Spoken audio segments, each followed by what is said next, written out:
convidar para te inscrever no canal do YouTube para estar acompanhando os nossos conteúdos. Hoje o nosso convidado é José Ari Moura, é vice-prefeito de São Leopoldo. Ele é advogado, atua também na direção-geral do SEMAI, Serviço Municipal de Água e Esgoto de São Leopoldo, e é uma das maiores lideranças do PDT na cidade e na região do Vale do Silício. Mas pode ter outras lideranças por aí. Eu só estou assim, sabe o que é coordenando essa gurizada. O partido aqui é muito gurizada. Até hoje eu estava olhando aí, eles colocam nas mídias sociais, é os guris do Ari. Eu digo, não é os guris do PDT.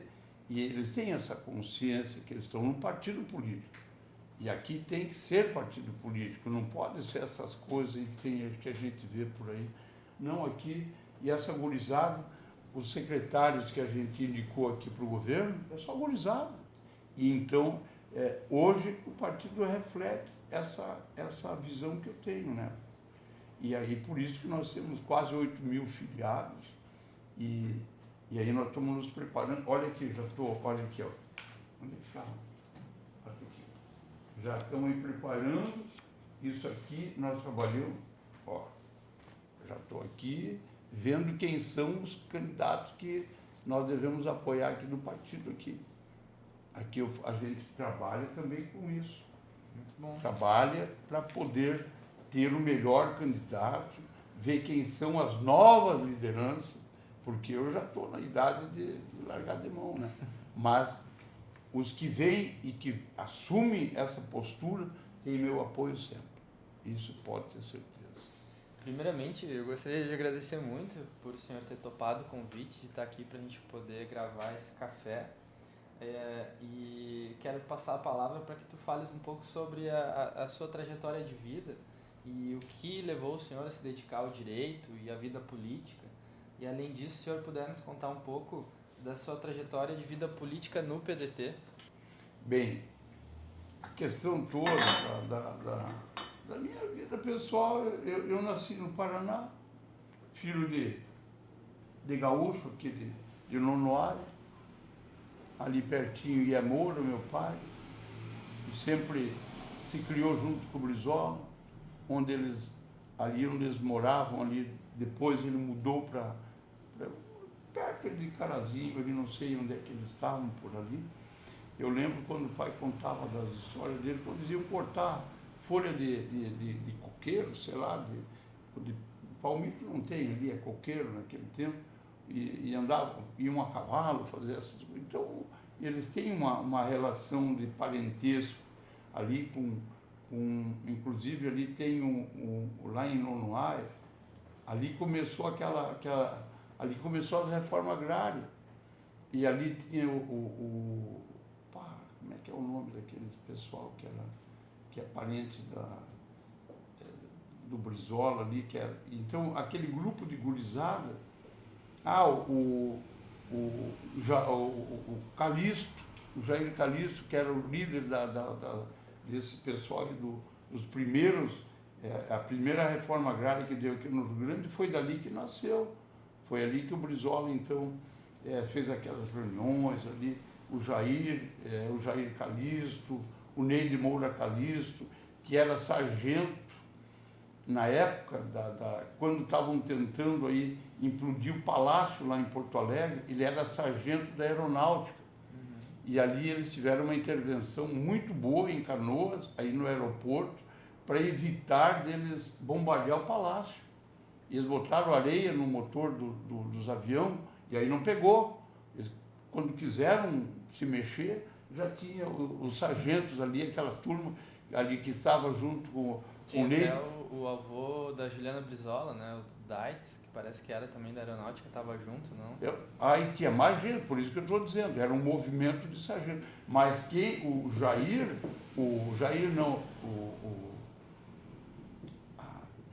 o Ney de Moura Calixto era o sargentão ali, que estava ali operando ali naquela região. Então, essa turma de lá e daqui era a turma do Brizola, era o pessoal dele que estava operando nesse momento. Então, aí começou o DNA trabalhista, né? A gente na defesa e aí a gente vai conhecendo a política. Eu vim de lá para fazer engenharia, fiz o vestibular lá em Curitiba e não passei na Federal. Aí tinha aqui vestibular aqui na Unicino, vim para cá, fiz vestibular na engenharia e passei. Engenharia Civil? Engenharia Civil. Fui presidente do Centro Acadêmico de Engenharia, Arquitetura e Geologia. Aí começou a questão acadêmica, né? E depois com aquilo ali, foi aquilo que eu não queria, na verdade, ser político lá na minha cidade, porque meu pai era político. Então eu via muita, assim, ele largava a família de lado para atender política, e eu não gostava daquilo. Então vocês vejam como é que é. Aí vim para cá, e eles ficaram lá, e eu aqui vim para cá e acabei assumindo uma coisa que estava dentro de mim, sangue. Que estava no sangue. E aí começou lá no Centro Acadêmico, fui eleito uma vez, elegi o meu sucessor, e aquele tempo estava iniciando a formação do PT, eles tinham um trabalho muito forte também nesse meio estudantil, mas nós ganhávamos dele. Eu lembro que tinha um candidato do PT lá, ele se atacava contra mim, tocava ali 11 por 1 nele.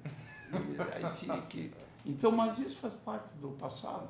Depois acabei sendo candidato junto, porque nós concorremos da prefeitura aqui de São Leopoldo. Mas isso é tudo da história, né? E ali, quando o Brizola retornou do exílio, eu estava lá lá em Foz, saí antes para poder organizar junto lá com o pessoal. Lá na cidade, eu posso dizer o nome dos caras, porque lá na cidade ali de Medianeiro, o cara, ele tinha gráfica, foi o cara que fez de graça tudo, arrumei tudo na conversa, em nome do Brizola. Os brizolistas que gostavam dele davam as coisas. E aí a gente operava, né? Então nós fizemos aqui, já estava lá. E dali já acabei participando também do Congresso de Reconstrução da União Nacional de Estudantes. Tivemos na oportunidade o nosso ônibus que a gente foi para esse congresso. Nós tivemos na estrada, a Polícia Federal nos parou, prendeu o pessoal que tinha... nós estávamos juntos ali naquele ônibus e tal, mas os políticos da época, senadores, o Leite Chaves, não sei quem, os políticos vieram lá, depois liberaram nós, eu fui para o Congresso de Reconstrução da União em Salvador, na Bahia. Participei dali e fui indo. Depois acabei, comecei, na verdade, a vida mais política, assim, foi aqui em São Leopoldo, onde o padre Egídio, que era da Unicinos aqui, me indicou para trabalhar na prefeitura para poder, dentro do conhecimento do curso que eu tinha de engenharia, que estava fazendo, para organizar a favela aí na cidade. E aí, então, eu participei de um projeto muito interessante, que foi feito uma vila inteirinha, só em mutirão, assim, e eu organizei junto com meus colegas da engenharia. Daí eu acabei virando candidato a vereador naquela época, eu nem queria, mas quando eu vi até Santinhos já estavam me dando lá, eu assinei e tal, fui candidato, mas sabia como é que eu não era daqui, né? Acabei sendo o mais votado do nosso partido na época, eu fui o mais votado, e aí então começou, foi aí a primeira eleição minha, 82, 83, por aí, era 82, né? Em 82, então eu fui, naquela eleição, eu fiz 872 votos na primeira, então fui mais votado, porque o PDT tinha uma bancada forte aí, né, de pessoas. O PDT não, aquele tempo era MDB. E esses caras que concorreram à reeleição ficaram tudo lá para trás, eu fui o mais votado. E daí começou a minha vida política, institucional mesmo, né? Daí, então, foi aí que começou a minha trajetória política.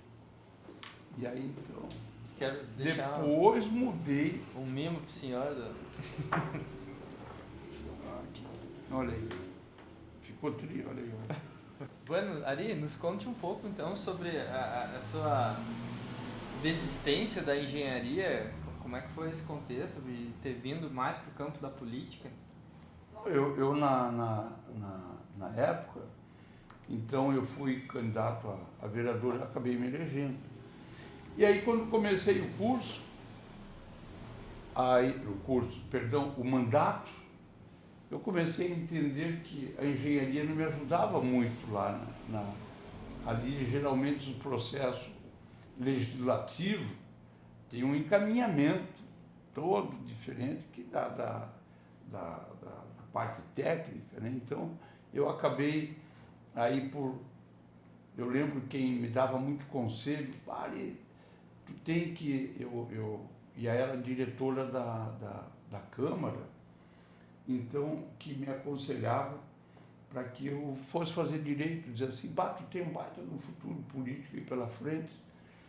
E aí eu comecei a pensar e acabei fazendo vestibular para o direito, porque eu sabia que aquilo ali ia me ajudar na vida parlamentar e também na vida pessoal, de poder ampliar assim a minha atuação aqui na cidade para poder ajudar as pessoas que tinham aqueles movimentos, e pessoal na luta da terra, do emprego, dessas questões assim, de audiências trabalhistas.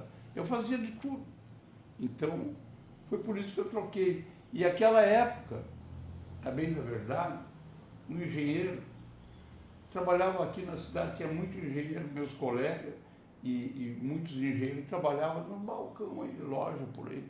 Os engenheiros não eram valorizados naquela época, apesar que agora também, agora melhorou um pouco, mas o engenheiro, toda a atividade que tem e da importância que tem, ganha pouco, como todo mundo ganha, professor ganha mal, brigadiano ganha mal. Isso é da história do peonado aqui, é assim, a coisa é ruim, é complicado. Eu queria ouvir desse momento mesmo que estava lá em Foz do Iguaçu e que o Brizola chega e você estava com foram 40 ônibus de brasileiro-uruguaios? Brasiguaios. Brasiguaios. É os que são gaúchos, a maioria são gaúchos, e que foram para lá e descobriram lá um paraíso, as melhores terras que talvez do mundo, e ali eles foram se colocando e hoje são os grandes nomes assim do agronegócio, da pecuária, da agricultura, que estão instalados lá naquele local. Hoje lá 1 hectare de terra vale uma fortuna. E naquela época o pessoal já estava lá. E aí então essa provocação que a gente fez de andar de avião lá por cima do Paraguai, olhava assim a cidade, que nem ali a gente jogava aqueles convites para receber o Brizola lá na hora da chegada, né? E a gente organizou aquele povo todo e aí conseguimos trazer 40 ônibus de brasiguaios. Então foi algo assim fantástico. Tem coisas assim que eu sei que dificilmente eu vou ver isso. O Papa, quando esteve, eu estava lá no Rio de Janeiro, quando o Papa ele desfilou de carro aberto lá, e ele esteve ali. Então essa passagem do Papa, o encantamento que o pessoal demonstrava para o Papa, olha, eu vou te dizer uma coisa para você, mas o Brizola era mais emotivo. Os caras choravam em ver o Brizola chegando. E aquilo era incrível, né? Então, e ele com aquele brilho característico do olho dele, aquilo ali, porque ele tinha um olhar diferente. Ele chegava assim. E outra coisa, aqueles olhos dele assim, ele marcava uma pessoa no meio de um comício. Lá está o fulano, lá de tal município, esse é meu amigo, vai lá e chama ele aqui para cima, traz aqui. Ele tinha isso ainda. Todos esses anos que passaram, eu lembro que quando ele esteve aqui em São Leopoldo, aí nós estávamos no comício, e lá em Novo Hamburgo, mas foi aqui que ele Ali me chama ali o Atiliano Rossirola, esse era meu colega de aula lá em Viamão, e nos fins de semana ele não tinha roupa para sair, pegava emprestada a roupa do seu Atiliano Rossirola, sapato, ele emprestava para ele poder dar umas volteadas aqui na Porto Alegre ali. Então, e ele conhecia dessa forma. E quando ele vinha aqui para o Rio Grande, que ele era governador lá no Rio, ele ligava e pedia: Ari, vai lá na casa do seu Atiliano e diz para ele lá ir no comício, ir na reunião, que eu quero dar um abraço nele. Então eu fazia essas, dava aí uma de pombo correio, ia lá e levava as mensagens dele e o seu Atiliano ia na reunião. Então isso era coisa dele. Então é algo assim fantástico de ver essa relação. Outras oportunidades, assim, eu fui visitar com ele um local daqueles movimentos sem terra, lá no Paraguai, no sudoeste do Paraná. Eu fui junto com o Brizola. E naqueles verão lá da região, ali o calor de em torno de 40 graus. E ali tinha aquelas barracas de plástico, plástico preto, e aquelas pessoas assim ficavam ali fora da barraca, porque ali dentro não tinha como ficar, de tanto calor que era. E aquelas mulheres com criancinha no colo, e o Brizola passava no meio daquele povo ali, ele ia lá, aí daqui um pouquinho ele estava lá chorando. De ver a realidade daquele povo. Então, o Brizola era verdadeiro. Não é que nem essa turma de político que tem por aí agora, que diz: olha, me emocionei, né? Olha aqui, ó. Mas eles fazem assim, ó. Eles puxam o pelo aqui e dizem: ó, me emocionei. Não, ele era emotivo. Aquilo é liderança. Coisa que, infelizmente, a gente não pôde ver ele presidente da República. Esse é isso aqui. Governador do Rio Grande, governador do Rio de Janeiro, enfim, essa liderança que o Brasil teve. Não teve oportunidade de vê-lo como nosso gestor. Não seria que nem esse que está aí, essa coisa que a gente nem sabe para que veio, não tem proposta nenhuma, ninguém sabe. Não, o Brizola tinha plano de governo, de governar, uma visão social, com uma visão... E o Brizola era aquilo que todo mundo via. Aquilo que ele falava, não pense que ele falava, ele jogava para a torcida, não. Aquilo que ele era, aquilo que ele dizia, era o que ele pensava e o que ele ia fazer. As escolas, de turno integral, essas coisas assim, um governo social voltado aí para a agricultura, para essas escolas técnicas que ele fazia, era algo assim que ele adorava de fazer isso. E isso era o Brasil que ele queria, o Brasil que a gente não teve oportunidade de ver. Então esse era o nosso Brizola, um homem muito simples, um homem fantástico assim. Então esses momentos, claro que não foram tantos, mas bons momentos que a gente teve a oportunidade de conviver com ele, eu marquei muito na minha vida isso. Isso aí foi... Por isso, eu nunca mudei de partido, desde a primeira ficha. Eu era do MDB, que nem todo mundo era naquele tempo, né? Antes, só tinha 2 partidos, eu era no MDB, eu era do MDB. Mas, de partido, eu participei da fundação do PDT. Eu participei da fundação, eu saía daqui, pegando carona de caminhão para lá, para cá, pegava no outro, até Curitiba, depois de Curitiba, até no Rio de Janeiro, às vezes até em Brasília. Então, essas coisas assim, eu andei por aí tudo dessa maneira, velho. Eu não tinha dinheiro, não era financiado por ninguém, mas eu não estava nem aí, eu não ia me humilhar para estar pedindo favorzinho aqui, favorzinho ali, não pedia e não quero nem saber. Por isso que, tu vê hoje, deu eleição do Diretório Nacional. Agora, eu não faço parte do Diretório Nacional. Tem um monte de gente lá que nem sabe o que é o PDT, estão lá. E assim é o nosso partido. Tem quantos estados por aí que o nosso partido é cartorial? E é complicado o quadro, mas é uma realidade, né? Então essas coisas assim eu fico na minha, né? Eu tenho que ficar quieto no meu cantinho aqui. Mas eu acho que é importante ali a gente poder resgatar o trabalhismo dentro do PDT. Ah, bom, mas a gente está aí garantindo isso, né?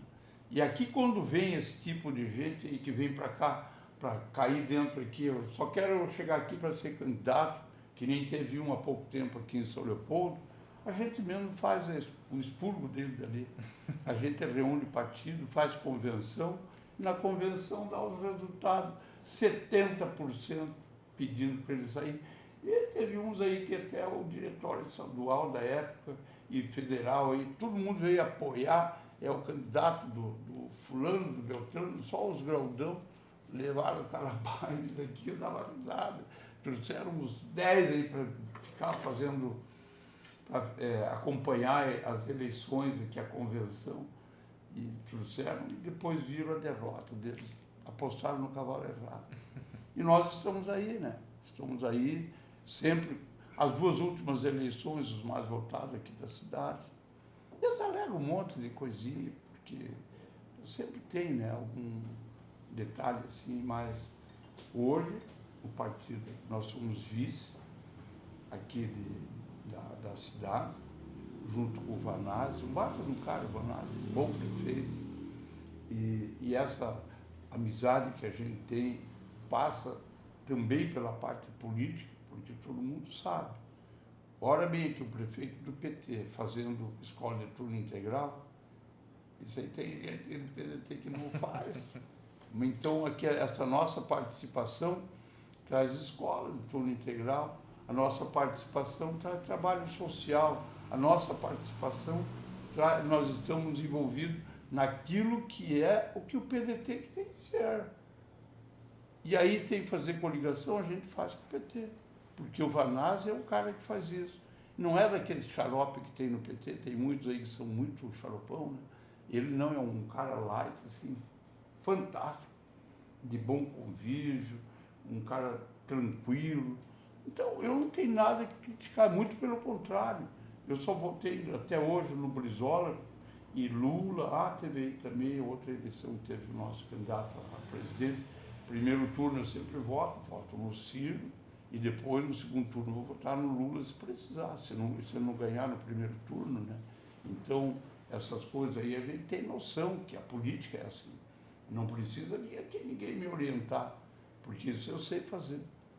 Isso eu sei fazer. Ari, em 2021 a gente acompanhou, preocupado, as notícias da mídia sobre a sua saúde e sobre a sua luta contra o câncer. O senhor poderia nos contar um pouco sobre os procedimentos realizados e a sua recuperação, como está a sua saúde nesse momento? Pois olha, nesse momento, assim, eu já terminei aquilo que é o complicado, que é as quimioterapias. A cirurgia eu fiz, os médicos fizeram, a equipe lá da Santa Casa, lá no Hospital Santa Rita, SUS, 100%. Veja bem como é que é o negócio, né? Então, esse SUS aí, que salva tantas vidas, também ajudou na minha. E aí a gente sabe das dificuldades, eu tive a oportunidade de conviver um tempo lá dentro do hospital, fazendo exames, fazendo todos os procedimentos, protocolos que a gente tinha, e ali eu vi o quanto é importante a existência da Santa Casa aqui no Rio Grande do Sul, no Brasil. Ali aquela equipe maravilhosa que tem de médicos, fizeram a minha cirurgia, e hoje me encontro assim, terminou o meu tratamento. Ainda então tem a última avaliação, ainda tem aqui as marcas ó, das quimioterapias, né? Mas isso faz parte disso aí. E fiquei muito tempo sem comer, só no líquido. Perdi quase 20 quilos. a minha roupa lá, tem que estar, vira e mexe, tem que trazer tudo para diminuir de tamanho, porque eu não consigo entrar, botar 2 lá dentro. Mas, enfim, a coisa foi muito séria. Foi muito séria quando eu descobri assim, que eu estava com um câncer. Foi um baque assim, na minha vida, né? Eu não esperava por isso. Eu saudável, meu Deus do céu. Até carreira eu corria e não tinha problema nenhum. Estava bem da vida aqui um pouco quando eu vejo diagnóstico, câncer, e aquele câncer maligno que eles falam, né? E aí caiu a ficha. Parei, pensei, respirei, disse, vamos enfrentar esse câncer aí, vamos mostrar para ele que nós somos mais fortes que ele. E aí, claro, com essa ajuda toda, essa estrutura que tinha em minha cabeça, também querendo, porque tu tem que querer as coisas, e as coisas querendo acontecem. E vi, comuniquei aqui a cidade através da rádio, assim, foram milhões de pessoas aí que se manifestaram aí estavam torcendo para que acontecesse tudo bem. E aquilo assim foi muito importante assim para minha autoestima, assim, de poder reagir. E eu reagi com isso. E eu estava bem bravo aí, essa porcaria desse câncer. Eu digo, não, mas nós vamos te eliminar. E graças a Deus hoje foi retirado dentro de mim esse localzinho que eles estavam aí me ocupando dentro da minha estrutura. E agora, terminadas as quimioterapias, eu já estou começando a comer. Eu fiquei 6 meses aí só nos líquidos, né? Foi terrível. E agora, hoje, meio-dia, comi um feijão com arroz daqueles Galdério, bem feito. Comi um feijão, saí. Hoje eu já estou fortão já.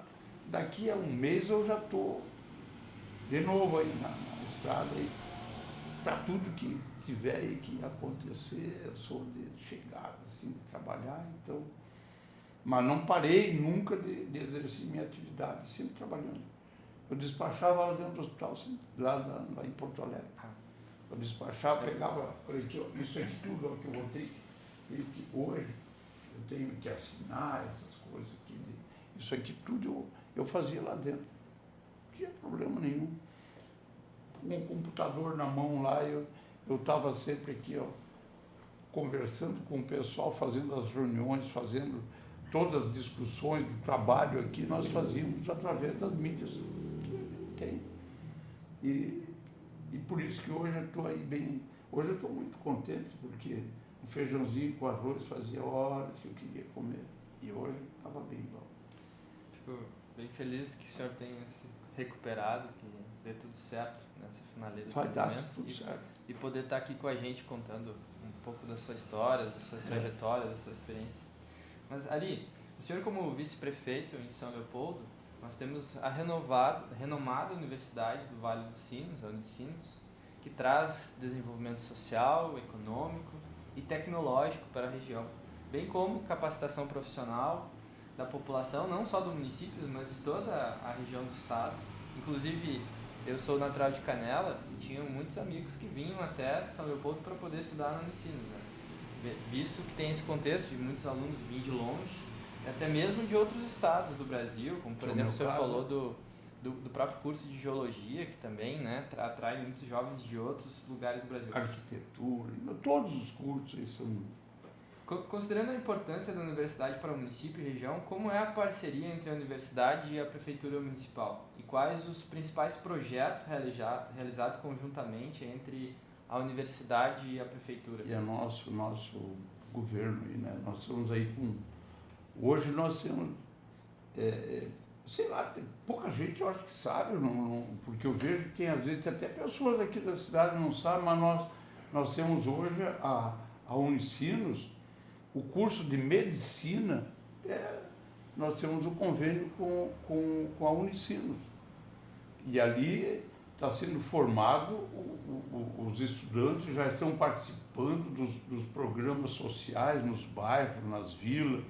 E aí, então, e a Unicinos promovendo ali junto com o município, fazendo a reforma estrutural, porque você sabe, para poder hoje licenciar um curso de medicina, tem que passar por detalhes técnicos que o MEC impõe e a Unicinos e a Prefeitura estão realizando o estudo, enquanto que o curso já vai sendo desenvolvido. Nós estamos aí também fazendo uma reforma muito grande dentro do Hospital Centenário e fora também, porque a saúde não centraliza só lá no hospital, mas também nos bairros da cidade. E esses convênios já nos deram postos de saúde nos bairros, e ali o pessoal tem os locais para estudar, tem aulas no local e convivem na comunidade trabalhando. Então, a Unicinos, então nós temos muitas outras atividades que nós temos aqui na sociedade leopoldense. Nós temos a participação da Unicinos. A Unicinos é nossa parceira assim, fundamental. Imagina só uma universidade desse tamanho, uma das maiores do Brasil e uma das que tem melhor índice aí dentro do contexto do ensino. Então é uma honra para a gente. E eu, particularmente, eu tenho mais que esse reconhecimento não é de agora, não, porque eu sei da importância que tem o ensino. E eu estou formado aí, tenho aí minha profissão hoje. Eu sou advogado, trabalhei até poucos dias atrás no meu escritório. Meu filho, esse que veio agora há pouco aqui, que esteve aqui, está assumindo a direção do meu escritório e ele está levando adiante o nosso trabalho. Nosso trabalho continua, só que eu não posso exercer a profissão, porque aqui é um cargo executivo, então a Ordem dos Advogados proíbe. E aí eu entreguei, eu não posso fazer nem audiência, nem nada. Claro, eu posso fazer alguma coisa se eu quiser na minha casa, lá tal, mas daí outra pessoa tem que assinar e fazer. Mas eu não larguei de mão por causa disso. Mas do momento que eu sair daqui, eu já vou para o escritório trabalhar, porque a gente não vive sem trabalhar, né? Sim. Isso aí é uma realidade. Ari, em relação à saúde pública, e considerando também a realidade da pandemia de Covid-19, conte uns poucos sobre os principais desafios que foram e são enfrentados pelo município de São Leopoldo no controle da pandemia e no atendimento à população. Pois aqui a situação é a seguinte: todo mundo sabe, o prefeito tem uma visão criteriosa e o governo também, porque o Vanazzi é uma pessoa que tudo que ele realiza, que ele a forma de fazer gestão, ele compartilha com a gente. Então nós discutimos, nós temos uma visão e por causa da política nós somos tratados diferentes. E aí quem não é amigo do rei não leva nada. E aí o que eles fazem? Está sempre nos tosando aí recursos para poder fazer uma gestão boa. Veja bem, nós atendemos aqui 18 municípios da região, aqui nós somos referência aqui, e nós hoje, atualmente, nós estamos ganhando menos de R$1 milhão. Outros municípios, Novo Hamburgo ganha em torno de 4 a 5, Sapucaia, aqui do lado, ganha em torno de 4, 5 milhões, e nós ganhamos menos de 1, atendendo 18 municípios. Então, essas coisas, o governador, esse Leite aí, que está aí de governador, esse aí, ele sabe que nos deve e não paga, e não tem jeito. Enrola, vai lá, ele é pelúcio, assim, o jeitão dele falar bem lisinho que ele fala bonito, calmo, tranquilo, mas não paga a conta, então não resolve. Então, para nós aqui tem que ter dinheiro ali no banco para nós poder fazer, evoluir na questão da saúde, das áreas sociais, dos investimentos. E o governo federal até a bem da verdade, ele faz a sua participação, ele faz dentro daqueles critérios que mais ou menos é igual no Novo Hamburgo, Sapucaí, o governo federal, isso ele tem feito, agora o Leite esse não faz, não paga, não tem jeito. Então, essa circunstância, e nós temos uma visão, nós não fechamos as empresas aqui, as grandes empresas. Por que que hoje São Leopoldo tem um índice maior de empregos? Nós crescemos da pandemia, nós saímos do sexto em arrecadação, passamos os grandes municípios, passamos Pelotas, passamos Novo Hamburgo, nesse período de pandemia. Todo mundo trabalhando.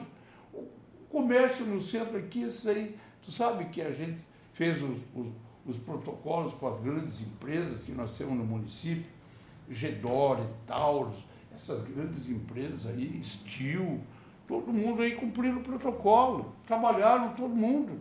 Agora, os caras que não queriam, não respeitam aquilo que era discutido para todos, aí, claro que houve, a gente apertou um pouquinho, mas não tanto. Então, essa circunstância que a gente teve aqui, nós tivemos que tomar essa decisão, e por isso que São Leopoldo é um dos índices menores de óbito do Rio Grande do Sul, porque a gente soube controlar e levar essa política no aperto, mesmo com pouco recurso, mas a gente foi levando, e estamos hoje aí, é só olhar os referenciais que tem aí, os números que são apresentados com relação porque lá no início nós procuramos atestar todo mundo. O cara que testava era positivo, vai embora, vai para casa. E assim a gente fez e faz até hoje. E hoje por aí a gente vê da dificuldade de conseguir vacina, porque o homem lá em Brasília é ruim de negócio, ele não acredita ainda que... Ele já deve ter feito a vacina, porque ele tem esse sigilo aí de 100 anos, eu acho, né? Sei lá, se ele fez vacina ou não. Mas ele devia, como presidente, ele devia assumir que hoje nós estamos mais tranquilos que eu digo, vírgula, né? Porque tranquilo a gente nunca fica, porque está voltando aí, esse Covid está voltando aí. E ele continua, muita gente aí, claro que o seguidor dele, essa boiada toda, o que eles fazem? Vê que ele não faz vacina, os outros também não querem. E aí, hoje, o que está acontecendo, a maioria dos que estão aí agora na UTI, são aqueles que não fizeram vacina. E aí, vou falar o quê? E aí, será que até isso agora eles não enxergaram que a vacina é a solução para esse problema do Covid? Então, nós estamos trabalhando nesse viés. Tem que endurecer um pouquinho com essa gente para que eles possam respeitar a vida dos outros, inclusive da sua família. Lamentavelmente, a gente tem que fazer isso, mas é uma realidade do enfrentamento nosso. Ari, como vice-prefeito, o senhor também é o atual diretor-geral do SEMAI, e eu gostaria de entrar na pauta do saneamento. O SEMAI, ele é uma autarquia municipal criada em 1971 e hoje é responsável pela gestão dos serviços de captação, adução, produção, tratamento e distribuição de água potável, bem como a coleta, afastamento, tratamento e disposição dos esgotos, além das operações de micro e macro drenagem no município de São Leopoldo. Conforme os dados do IBGE de 2019, 99,25% da população de São Leopoldo possui acesso à água potável, estando entre esses serviços praticamente universalizado no município. E isso é um grande feito. Mas e esses 0,75% da população que não possui acesso ao sistema público de abastecimento de água? O SEMAI e a Prefeitura têm essa população mapeada?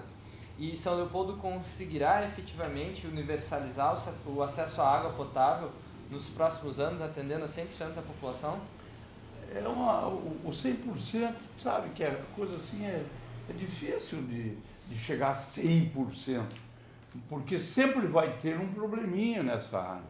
E a gente está aí, a gente vê agora a produção, a gente tem que ficar torcendo que não dê seca e que o rio seque, porque nós nos precavemos e o governo Isso aí não foi, a gente foi, isso aí tudo é pensado, tudo isso é organizado e pautado para se fazer as obras para poder resolver essas questões.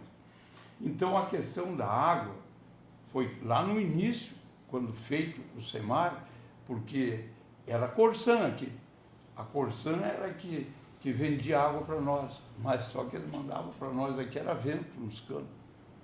E aí o prefeito da época, o doutor Olímpio, aquele que te mostrei nas fotos aí, e aí nós decidimos a se rebelar com aquilo. Nós, Caxias, Novo Hamburgo, e isso aqui agora é público, é do povo de São Leopoldo. Tudo que tem aqui, isso é patrimônio do povo da cidade. Eles são donos. Nós construímos o SEMAI. E aí, então, e hoje, tu vê como é que é a história, né? Lá de trás, nós, do PDT, nós fomos os que começamos e demos o grito de independência com relação ao Estado, e hoje está na mão do PDT de novo. Está aqui meu líder ali, ó.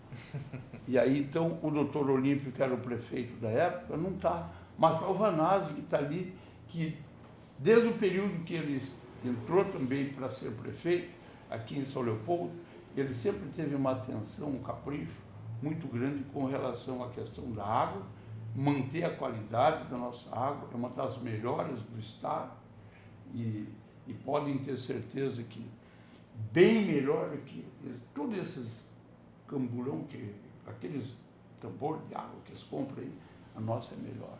A nossa tem qualidade superior a isso tudo. Então aqui a eficiência nossa no tratamento, na expansão, e o esgoto, que também é uma questão de saúde. Ari, eu gostaria de te questionar um pouco sobre a importância e o papel do governo federal e de recursos federais, como o PAC, Programa de Aceleração do Crescimento, né? Para a viabilização da implantação ou ampliação e modernização dos sistemas de tratamento de água e esgoto nos municípios. Pois olha, a água eu já te falei, nós aqui fazemos com recurso próprio. Agora, o esgoto nós estamos tentando aí um empréstimo do governo federal, aí eu não tenho linha de empréstimo nenhum, eu fico aí embromando e jogando lá para frente, nunca tem recurso, não tem investimento. Essa é a choradeira que eles fazem. E aí o que acontece? Nós vamos ter que acabar utilizando o recurso próprio para poder chegar nessa meta que tem aí. Mas eu vou dizer uma coisa para você. Isso aí, eu acho que isso aí, o fim se resolve esse ano. E se resolve como? No dia que tiver eleição para presidente da República e acabar com essa turma que está aí lá em Brasília, que não tem compromisso com o povo brasileiro, eles não têm compromisso com a saúde, negam, são negacionistas. Isso aí eu nem quero entrar nesse assunto, porque é uma tristeza de saber. Negam tudo. E aí também para nós, o que tu sabe pela tua profissão, que nós precisamos de recursos para poder fazer o tratamento, para não infectar Porto Alegre. Porque não pensa que ali dentro é só Covid que tem, que ali, se tu chegou nesse ponto de afirmar que ali ele pode não passar para dentro da sua casa ou coisa parecida, mas tem outras doenças ali dentro que são criteriosas de ter isso aí, afeta a saúde pública do povo brasileiro.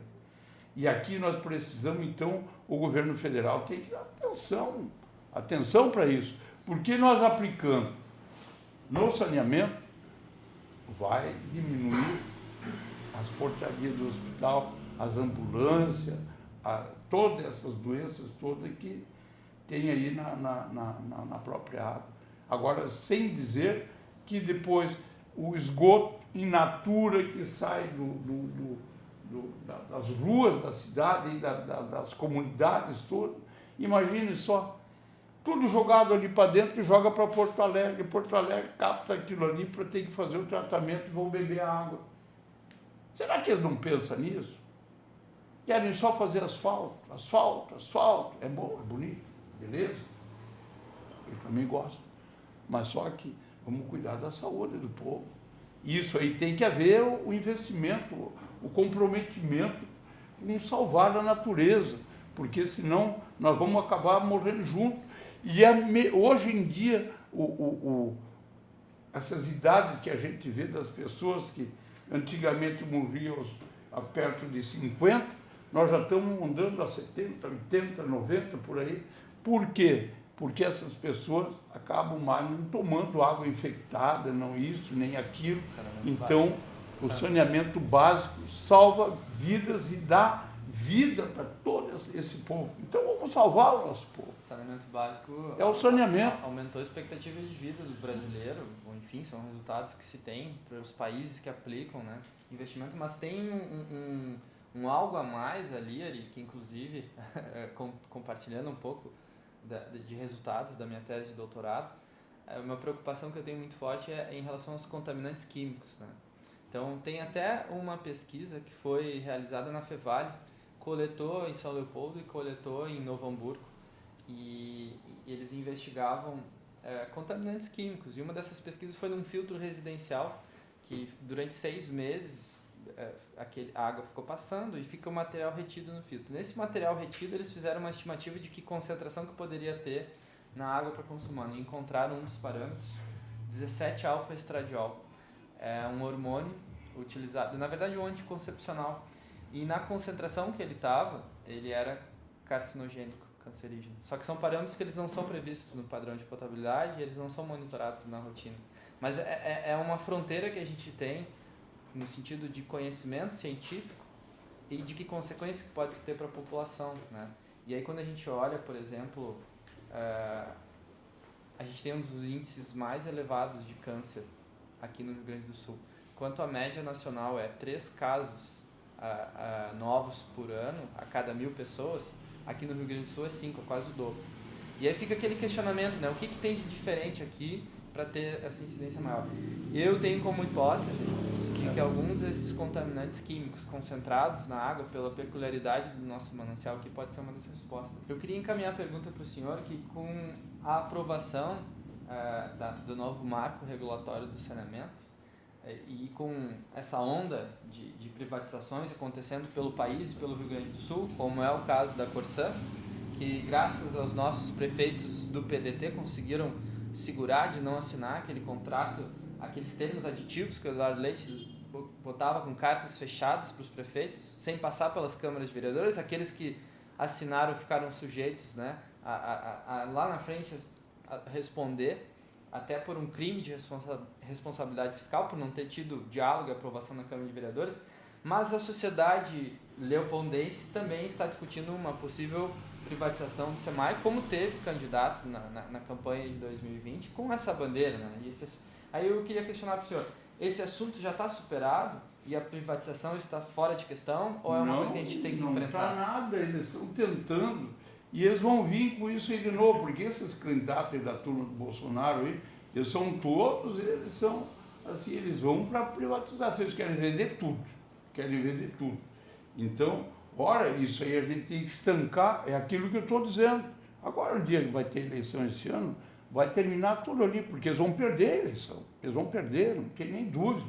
Ora, um desgoverno desse, isso é a história do país, é um dos piores que tem. Então, eles não vão se manter. E aí, então, tem outras candidaturas que defendem uma posição diferenciada, que tem respeito aí às individualidades dos municípios, dos seus critérios, que cada um faz, cada comunidade que tem aí tem que ser respeitada. E aí, então, não vai ser privatizado, com certeza absoluta. Então, essa gente aí, como eles vão estar fora, aí nós vamos escapar dessa maneira, porque senão vai ser privatizado. Tudo isso aí, vocês vão ver, vai triplicar as tarifas, a qualidade vai ser uma porcaria, e aí, daí para mais. Isso aí é uma realidade, não precisa ser muito um cara esperto para saber. É a mesma coisa que está acontecendo aí com a energia elétrica, cada gasolina, essas coisas, tudo aí. onde eles estão, o negócio dos empresários é botar para o bolso e dane-se o resto. Essa questão da água aí, tem estados aí que são privatizados a água, por exemplo, lá no Maranhão, né? Maranhão, a terra do Sarney, ali, apesar que não é o Sarney que é o governador, mas digo, aquela turma que tem ali do pessoal da privatização, dos empresários, eles buscam água no exterior. Eles não bebem a água que eles fabricam lá, que vendem, que eles produzem, e depois que eles não tomam aquela água. Então você veja bem, o povo é tratado assim, dessa forma. A água deles, eles buscam de fora, por incrível que pareça. Até isso, né? Até isso tem. Então... Ari, o projeto de lei 422 de 2021 do Governo do Estado foi aprovado em dezembro de 2021 e ele prevê a regionalização do saneamento básico no Estado, de forma que os municípios foram divididos em 2 blocos, que são as 2 unidades regionais de serviços de saneamento básico. Porém, a regionalização ela não considerou as bacias hidrográficas, que são as unidades naturais de planejamento e gestão. Acompanhamos na mídia sobre a mobilização e questionamentos realizados por São Leopoldo e outros municípios que possuem empresas municipais de saneamento sobre a perda de autonomia e competência de cada município para fazer a gestão desses serviços. A questão da dificuldade de se operacionalizar e a articulação e tomada de decisões regionais, considerando diferentes realidades de cada município e região do estado. Para se ter uma ideia, São Leopoldo ficou no mesmo bloco que Bagé, Veracruz, Porto Mauá, Santana do Livramento, municípios distantes entre si, de regiões diferentes, com diferentes realidades sociais e econômicas. Fale-nos um pouco sobre como foram as discussões do município com o governo estadual sobre a regionalização do saneamento. Com o governo estadual não teve discussão nenhuma. Ele chegou e apresentou essas loucuragens dele, ele apresentou isso aí. Ele tem a quem agradar, todo mundo sabe que o Leite é da turma do pessoal que querem privatizar tudo. E aí, então, o que ele está fazendo com isso? Ele, em primeiro lugar, não respeitou aí a autonomia dos municípios. Isso aí é uma coisa que não conversou com o prefeito, não falou com ninguém, e ele simplesmente decide e larga aí. E ele tem maioria lá na Assembleia, e todo mundo sabe como é que é aprovado lá, ele tem maioria, e aí ele pega os partidos que são que defendem a privatização, e os seus deputados vão lá, são obrigados a votar, senão perde o espaço político, né? Os carguinhos políticos, CC, essas coisas, então eles fazem isso para os caras votar. E aí todo mundo sabe qual é o resultado depois. Vamos acabar se incomodando, mas isso tudo é aquilo que eu estou te dizendo. Passa pela eleição. E essa turma aí do Leite, eles vão ter candidato, pode ter certeza. Uma hora ele diz que é candidato, outra hora diz que não é, outra hora isso, outra hora aquilo. Eu vi uma matéria de hoje no jornal, que ele já está aceitando. Então, esse é o mesmo lero-lero, aquele blá-blá-blá que a gente está acostumado a ver. É aquilo que eu te disse, ele é muito pelúcio, inteligente, ele é liso, pelúcio, que eu digo liso, tu passa a mão na pelúcia assim, é lisinho, parece que é mussum, né? Tu pega aqui assim, ele, você vai. Então, ele é isso, cara. Guri novo, bonito, elegante, essas coisas assim da vida. E aí tem muita gente que aí quando vê um cara já com idade, feio, magricelo, careca, isso aí não serve, porque esse aí não faz o protótipo do burguesinho, né? Então, essa turma aí que vive com o celularzinho na mão e tal, o dia inteiro e noite inteira, e as candidaturas fazendo só através disso, é diferente da gente que vive nas vilas aí, atacando tudo quanto é tipo de problemas e tentando, junto com o povo, resolver essas suas situações de habitação, de emprego. Olha que é a situação do desemprego aqui nessa nossa região. Tu imagina só o cara que tem sua família aí, tem que precisa de levar de comer para dentro de casa, desempregados, sem esperança nenhuma. É ruim, velho. A situação nossa aqui é muito ruim. Por isso que eu digo, é para aproveitar agora o período da eleição e chutar o traseiro dessa gente, para que eles não venham aqui incomodar mais, porque e depois não adianta reclamar, não vão reclamar daí. Como é que foi a sua experiência no governo do Colares? Bah, cara, eu só vou dizer uma coisa assim, do Colares. O homem é fantástico, inteligente, um cara dedicado, honesto. Fizeram blá blá blá, e a turma do PT da época fizeram, mas não chegaram a lugar nenhum. E o Negão está aí, firme e forte, onde ele passar é aquilo que ele diz, todo mundo, que saudade do Colares. É esse o Colares. Bueno, Ari, senhor vice-prefeito, para finalizar, eu quero agradecer mais uma vez pelo senhor ter aceito o nosso convite para poder gravar esse café. E eu deixo aberto para o senhor fazer os comentários finais da nossa entrevista. Bem, eu conversei com vocês hoje aqui, aquilo que é a minha maneira de ser. A mesma coisa que o Brizola, ele pega e fala as coisas que ele pensa e fala. Eu também tenho essa mania. Às vezes até já me incomodei, muitas vezes, por falar algumas coisas que os caras se julgam. Ah, minha honra, porque não sei o quê. Apesar que eu acho, nunca fui condenado a nada. Já respondi alguns processos, calúnia, júri, difamação, que eles falam, mas tudo na área da política. Não tem nada de pessoal, assim, de ataque pessoal a ele. Questão política. Depois vai ao Poder Judiciário, a gente vai ali e ganha. Porque até os juízes têm sensibilidade. Hoje em dia o Poder Judiciário tem seus problemas, ninguém nega. Mas tem muito juiz, juíza, assim, as coisas que tem um contexto real da vida do povão aí, e eles têm muita sensibilidade das decisões que fazem.